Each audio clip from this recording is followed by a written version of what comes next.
I'm Sarah, and for the longest time I thought I had it all figured out. Or at least I thought I could handle anything that came my way.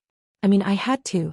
When you've been with someone for 15 years, when you've gone through high school together, had a baby together, and built a life together, you think you can weather anything. But the truth is, life will find a way to shatter you even when you least expect it. Started off like any other day. I had just put my son Lucas to bed and I was scrolling through my messages.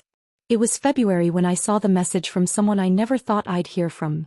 Ben, the husband of my ex's, sort of ex's I guess, affair partner Emily. I had heard of Emily before. She worked at the same school as my baby daddy Ryan and she had always given me the creeps. Always trying to be friendly, always offering help with things, acting like she wanted to be my best friend. At the time I thought she was just being kind. But deep down I had always had this nagging feeling that something was off. Then there was Ben's message. I couldn't even breathe when I read it. He told me that Ryan and Emily had been sleeping together since June, right after Ryan and I split up. It wasn't until mid-December that Ben found out for sure, and that's when the affair supposedly ended. But that wasn't the worst part. The worst part was when he said that they had explicit pictures and videos of the affair. And, most disturbingly, most of it was filmed at the school where they worked. Ryan, Emily, and Ben. My stomach turned. You have to understand, I know Ryan and I aren't together anymore. We haven't been since June. But we still had something, at least I thought we did. We still slept together and honestly I thought we could somehow find our way back to each other. We shared a house, a life, and a kid. But here I was, staring at my phone, reading about how my baby daddy had been doing this behind my back. With her. Emily, who had always acted like she was just being sweet and friendly, had been planning this whole thing the moment she set her eyes on Ryan. I could hardly breathe as I processed the information. I felt sick. Sick to my stomach, but more than that, I felt betrayed. My heart burned with anger, and that anger quickly turned into rage. All I could think about was how they'd been sleeping with each other for months. How he had been with both of us at the same time. I couldn't get the images out of my head. The thought of them together doing God knows what while I was at home raising our son, trusting him. And the worst part? The explicit content. Those videos and photos, they weren't just some mistake or slip-up. They were planned. They were taken. There was a part of me that wanted to reach out to Emily, to tear her apart with every word I could think of. I thought about messaging her, telling her exactly how I felt, how she'd ruined my life, how I couldn't stand the thought of her smiling at me, pretending to be my friend. I wanted to confront her, make her feel the same pain that I was feeling. But I didn't. Instead, I thought about ruining her life. Her reputation. I thought about making sure everyone knew what she'd done. And that thought alone made me feel dirty, like I was sinking into something darker than I could ever imagine. What kind of person was I becoming? Was I really willing to go that far just to hurt her the way she'd hurt me? Then there was Ryan. I thought about him too, how I wanted to destroy him, expose him, make him lose everything. But deep down I knew that it would only make everything worse. We weren't together, not technically, but we still shared a home. He was still a part of my life, in a way. And our son Lucas, what would it do to him if I went down that road? It was like a constant battle inside my head. Every day I would wake up and some days I'd feel okay. I'd get through the day, keep things normal for Lucas and pretend that nothing was wrong. But then at night I'd lie in bed, my mind replaying the images, the thought of them, the betrayal. I would imagine seeing Emily out in public. We live in a small town and I knew I could run into her. The thought of it, of confronting her face to face, sometimes made my blood boil. There were times when I just wanted to punch her, slap her, make her feel the weight of what she'd done. Other times I thought about sending all the evidence anonymously to Ryan's work, making sure that he got what was coming to him. But then I'd stop. I'd think about Lucas again, about how this would affect him. About how it would affect Emily's children too. And I'd freeze. I hated feeling this way. I hated that my mind kept circling around these dark, vengeful thoughts. Felt like I was losing myself. But at the same time I felt justified. I felt like I had every right to be angry, to want retribution. The whole situation was just so messed up, so unfair. And yet, as much as I wanted to hurt them both, something kept me from doing anything rash. Maybe it was the guilt. Maybe it was the fear of what it would do to my son. But deep down I think I knew I was better than that. I knew that no matter how much pain they'd caused me, I couldn't let that destroy me. I couldn't let it define me. But this mess, it was still there weighing on me. I don't know what to do, what to think anymore. This whole thing sucks. My world is in pieces and I'm just trying to hold it together. But I don't know how long I can keep pretending I'm okay. For now, all I can do is take it one day at a time. Maybe someday I'll be able to move on. Maybe not. But for now, I'll keep holding on to what matters most. My son. Because at the end of the day, he's the one thing that isn't broken. And that, at least, is something worth fighting for. It's funny how quickly the pain can turn into something else. At first, I tried to keep it together, pretend that I was above all of this. I told myself that I was better than the rage I felt. I told myself that Lucas needed me to be strong, to be the stable parent, the one who didn't give in to revenge. But here's the thing about betrayal. It gnaws at you, it eats away at your insides until you're left with nothing but a hollow shell, desperately searching for something, anything to fill the void. And I think I found it. It started when I got another message from Ben. I couldn't tell you what exactly made me open his message that day. Maybe it was curiosity, or maybe it was the fact that his name had been lurking in the back of my mind ever since I found out about Emily and Ryan. I didn't expect much, certainly not what I got. The message was short. Too short, really. It didn't seem to have the urgency I had expected. He mentioned how he had been dealing with the fallout from his wife's affair, and how it was tearing their marriage apart. I could tell he was hurting. But there was something else in his words, a sense of desperation. He didn't know who else to turn to, and I guess he thought somehow I could relate. At first I didn't reply. I wasn't sure if I should, if it was the right thing to do. But then I thought about the messages I'd sent to Emily. Nothing too specific, just a few harsh words, a threat here and there. I had never actually followed through on anything. It was all just talk. And that's when I realized, maybe I was talking too much and not doing enough. I was sick of feeling powerless. So, I replied to Ben's message, but I didn't answer his pain with sympathy. No, I answered with something else. I asked him outright if he had any more proof of the affair. I asked him if he had anything, that could help me make Ryan and Emily feel the weight of what they'd done. I wasn't even thinking about how that might affect Ben's life. I didn't care. I just wanted to hurt them. All of them. Ben, to my surprise, responded quickly. He seemed almost eager, as if he was waiting for someone to finally understand his pain. He sent me everything, screenshots, texts, even more explicit content. There it was, proof that Ryan and Emily had been going behind our backs for months. I stared at those pictures, at those texts, at everything. I felt a sick sense of satisfaction, but also a dark, growing excitement. The thought of getting back at them, exposing them for what they were, suddenly felt like the only thing that mattered. That's when it clicked. I could do this. I could make them pay. And I had Ben right where I needed him. I started to reach out to him more often, asking for more details, more evidence. Every time I heard from him, I felt my rage bubbling up, but it was no longer just anger. It was something else, something colder. It was the beginning of a plan.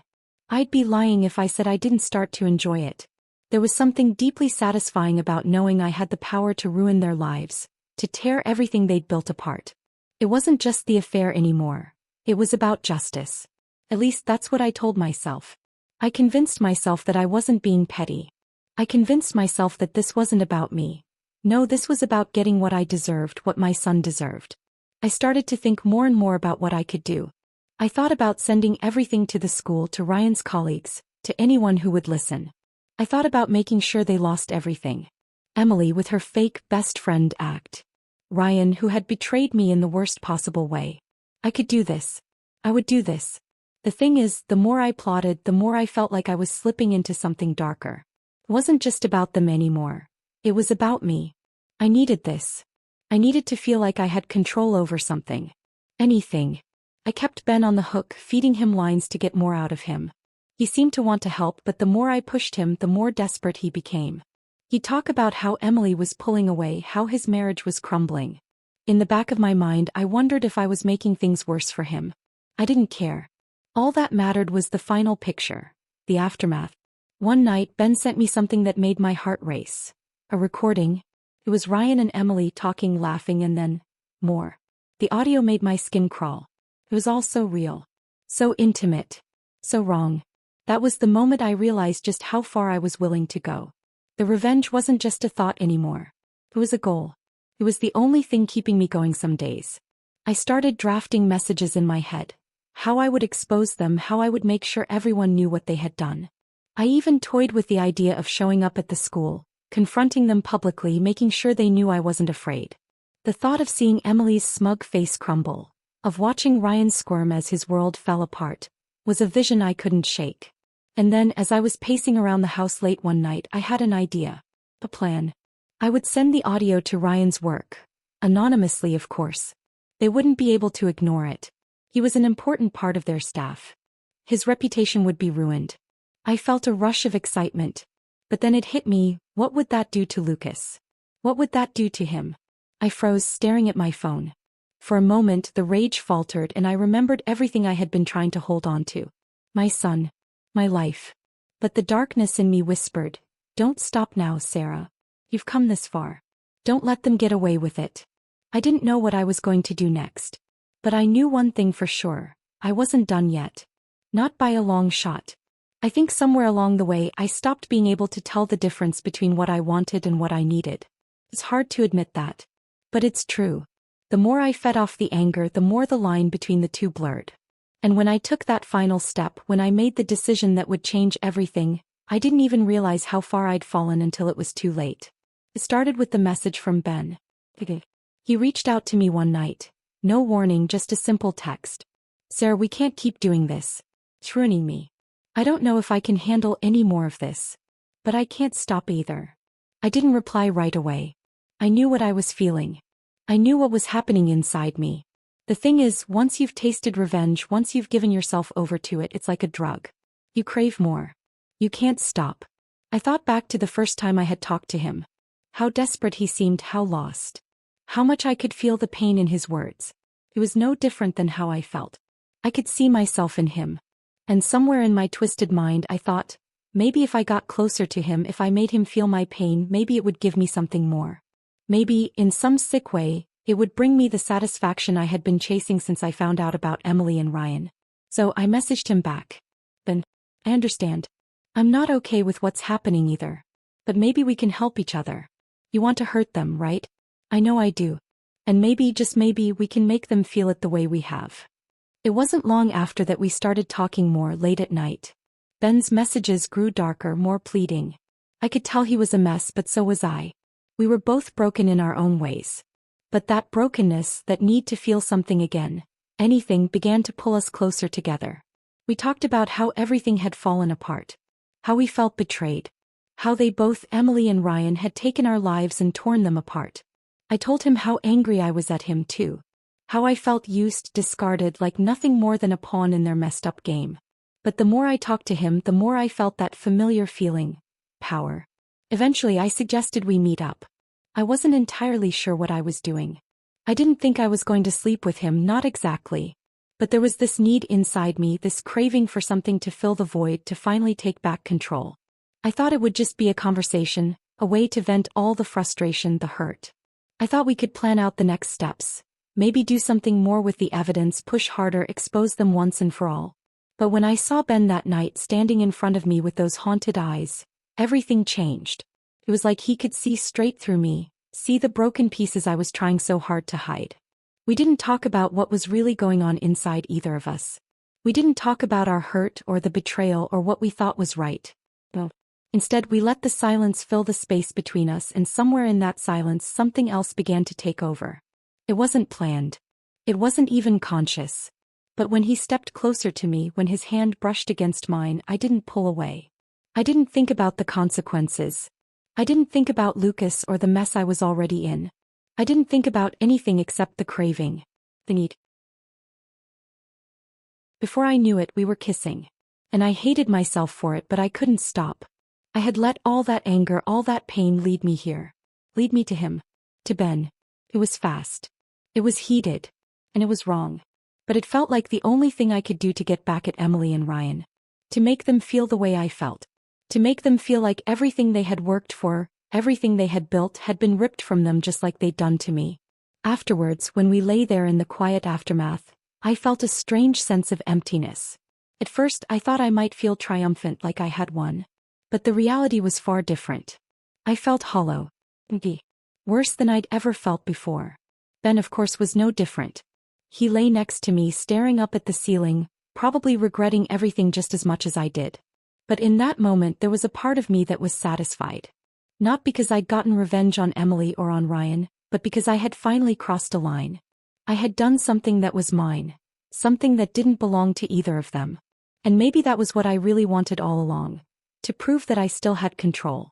I didn't tell Ben about how I felt afterwards. I didn't even talk about it. We both knew the score. I could see it in his eyes. He didn't need me to say it out loud. It was a one-time thing. But even as I tried to convince myself it was over, that I wouldn't go down that road again, a part of me knew this was only the beginning. I'd taken my revenge in the worst way possible, but I knew deep down that I wasn't done yet. Not by a long shot. Because this was never really about Ben. Or Emily. Or Ryan. This was about me. My need to take control. My desire to finally get back everything that was stolen from me. And the darkness inside me was only growing stronger. I had opened a door and now there was no closing it. I never thought I could feel this lost, but here I was, caught somewhere between satisfaction and regret, and I was sinking into it. The thing about revenge is, it never feels as sweet as you think it will. You plan for it, you fantasize about it, but when you finally take that step, it's just another piece of you that slips away. The person you were before the betrayal? She's long gone. Now you're just someone who's left with the aftermath. And for me, that aftermath felt like a storm tearing through my chest. The thing is, I didn't expect to hear from Ben again. But I did. A few days after what happened between us, he texted me, his words short and hesitant. "We can't keep doing this, Sarah. It's only making things worse. For both of us." But the truth was, it wasn't making things worse for me, not at first. Not in the way he thought. No, for me it felt like a new beginning, a twisted kind of closure. A way to prove to myself that I wasn't just a victim of this entire mess. I was taking back control. I was the one making the moves now, not them, Emily or Ryan or anyone else. It didn't matter. What mattered was that I had Ben. And for the first time in weeks, I didn't feel completely powerless. Even though I knew it was wrong, even though I felt a gnawing sense of guilt deep down, I didn't care. I had taken what I wanted, and that felt like a kind of victory. But of course, that guilt wasn't going anywhere. The nights after that encounter with Ben were the worst. I'd lie in bed, replaying the details over and over in my mind, feeling a mixture of disgust and numbness. But it was worse when I looked at Lucas. My son. He was innocent in all of this, and I couldn't help but wonder what kind of example I was setting for him. Was this the woman I was becoming?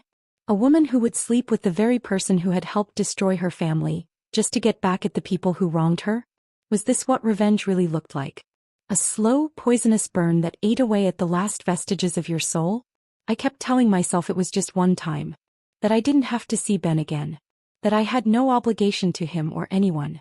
But then one afternoon when I was picking up Lucas from school, I saw him. Ben. And of course he saw me too. His eyes met mine, and for a second, there was this awkward, uncomfortable silence between us. I knew he wanted to say something, but neither of us did. The tension hung thick in the air. I could see it in his face. He was conflicted, torn between the guilt and the need for something to keep him going too. But I didn't let him break the silence. Instead, I stood there for a moment longer than necessary, making him feel the weight of it all. I was in control now, and I didn't care that it felt wrong. I was done pretending to be the victim in all of this. "Are you okay?" I asked, my voice more cold than I intended. His eyes flickered. "Yeah, I guess," he muttered, glancing down at the ground. "I've been thinking about everything." I didn't want to hear it. I didn't want to hear him talk about how sorry he was, how broken he felt. That wasn't why I was here. I wasn't here for the apology. I was here because I still had this ugly need to keep going, to keep proving to myself that I was the one who controlled the situation now. Not them. "I just want this to be over, Ben," I said, and before he could say anything, I turned to leave. But then something stopped me. I looked over my shoulder and said it. No hesitation. "You should tell your wife about what happened." "About me?" His face went pale. I could see it in his eyes, the fear, the panic. He wasn't ready to face the consequences. But I didn't care. I had done something to him too. And if I was going to suffer through this mess, I wanted him to feel the weight of it all as much as I did. I don't know why I said it. Maybe I was just trying to drag him down with me. Maybe I was still trying to punish Emily, to punish Ryan. Or maybe it was just a way to let him know that I wasn't going to be the only one carrying the burden of guilt. I didn't expect him to do it, not really. But that night, as I sat at home staring at the silence, my phone buzzed. A message. From Ben. I told her. She knows. I felt a rush of something, but it wasn't satisfaction. It wasn't triumph. It was something colder, more hollow. I didn't feel any better. In fact, I felt worse. And that was when the truth hit me. I wasn't done. Not even close. I had wanted to destroy Emily, to make her pay for what she did. But I wasn't just hurting her. I was hurting everyone around me, myself, Lucas, Ben, his wife. The consequences were endless, like ripples in water that spread farther than I could ever control. The dark thought crept in again. Maybe I could just keep going. Maybe I could destroy them all and feel like I'd gotten what I wanted. But no matter how many times I told myself I was in control, I knew I wasn't. The guilt was creeping back, and this time it felt like a weight I couldn't shake. I thought about Lucas again. About what kind of person I was becoming. But I couldn't stop now, could I? Not after everything. The damage had been done. The anger, the bitterness, the need for revenge. It was all too much a part of me now. But somewhere deep inside I knew something had to give. I couldn't live like this forever. So I made a decision. I'd stop. I'd walk away from the revenge. I'd cut Ben out of my life, cut everything out. And maybe, just maybe, I could find a way to rebuild myself. Find a way to make things right for Lucas. Problem was, I didn't know if it was already too late for that. Because when you've let the darkness take over, when you've crossed so many lines, it's hard to go back. And I wasn't sure I could ever find my way out. But I had to try. And that was where the real battle began. I stared at the screen, my fingers frozen over my phone as the last message sent. The weight of what I had just done hit me, and for a brief moment, I felt a sickening emptiness take over. I had crossed a line, one that there was no coming back from. My plan had been set into motion. The evidence was out there. Ryan and Emily would never be the same. But deep down I wasn't sure I had done this for the right reasons anymore. The images, the videos, the screenshots, everything I had gathered from Emily's phone and Ben's betrayal, everything I had sent to their families, their workplaces, it was all out there. The secrets I had been holding on to for months were now public. Their lives were about to implode, and I was the one who had made sure of it. But at what cost? I couldn't escape the reality that the satisfaction I had expected didn't come. My hands were shaking as I leaned back in my chair. All the anger, all the pain, the thirst for revenge that had consumed me, it was supposed to feel like a release. But now that it was done, it felt hollow. I had wanted to break them. To make them feel the same devastation I had. And yet, as I sat there staring at my phone, it felt like a weight had dropped on my chest. Was this really the victory I'd been hoping for? I couldn't stop the thoughts that rushed in. What about Lucas? What had I done to him? I couldn't forget how innocent he was, how unaffected he should have been by all of this. But now, because of my actions, his world, his small, quiet life, was never going to be the same again. His mother had become a woman consumed by rage and revenge, and I couldn't undo it. The guilt rushed in harder than ever. Then, as if the universe wanted to make sure I felt every ounce of that guilt, I got a message from Ryan. "I know you did this," he wrote. His words were short, biting. "You've ruined everything. You've ruined me. I hope you're happy with yourself." I read those words over and over, and something twisted deep in my stomach. The man I had loved, the one who had betrayed me, was now the one blaming me for everything. But the worst part? He was right. I had ruined everything. And I wasn't even sure anymore if it was worth it. The phone buzzed again. It was a message from Emily, though it was clear that it wasn't sent directly to me. "It's all over," she wrote. "Everyone knows. My reputation's shot. You've taken everything from me. But I'm done fighting. I can't keep doing this. Not with you. Not with him. I'll walk away." I stared at her words, feeling a strange sense of satisfaction, but also a strange sense of emptiness. The truth was, I didn't care about her reputation. I didn't care about her at all. She had betrayed me, used me as a pawn in her sick game with Ben and Ryan. She deserved everything coming to her. But then why did it feel like I had won a battle I didn't even want to fight? I leaned back in my chair, my mind spinning, the guilt still heavy on my shoulders. I had taken my revenge. I had exposed their lies, their betrayal. But in doing so, I had destroyed a part of myself too. Was this really what I wanted? To break them so thoroughly that there would be nothing left? To destroy their families, their futures, their peace of mind? Was it worth the toll it took on me? Was it worth the hurt it would cause Lucas? I couldn't say yes. As much as I tried to justify it, they deserved it, they had it coming.